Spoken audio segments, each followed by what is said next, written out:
সম্মানিত উপস্থিতি, আমরা আগামী দিনে জানাতেন একটা নির্বাচন হোক, এটা আমরা চাই না।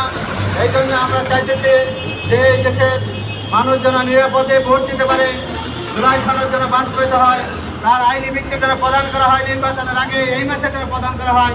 তার জন্য আজকের এই মানববন্ধন কর্মসূচি। এই মানববন্ধনে এখন আপনাদের সামনে বক্তব্য পেশ করবে কালিয়াকৈর পৌরসভা সম্মানিত সেক্রেটারি জনাব ইমতিয়াজ হোসেন।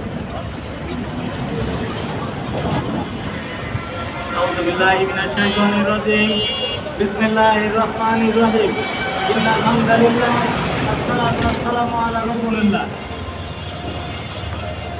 বাংলাদেশ জামাত ইসলামী গাজীপুর জেলা শাখা কর্তৃক আয়োজিত কেন্দ্রীয় ঘোষিত কর্মসূচি আজকের মানববন্ধনে সম্মানিত প্রধান মেহমান গাজীপুর জেলা শাখার সম্মানিত আমির, গাজীপুর 3 আসনের সংসদ সদস্য পদপ্রার্থী ডক্টর মোহাম্মদ জাহাঙ্গীর আলম ভাই, সম্মানিত জেলার সদস্য ভাই সহ জেলার নেতৃবৃন্দ, আমাদের সমাজী সহ আমি একবাসী আপনাদের মহিলার আমরা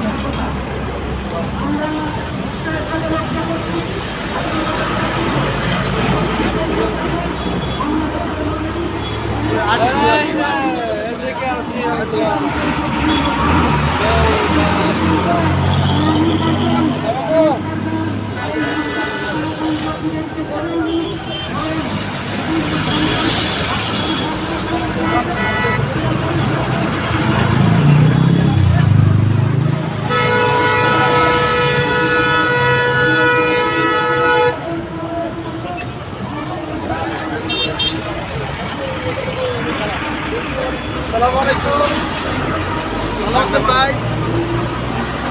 আমাদের মানববন্ধনে লাইভ করতেছেন নাকি?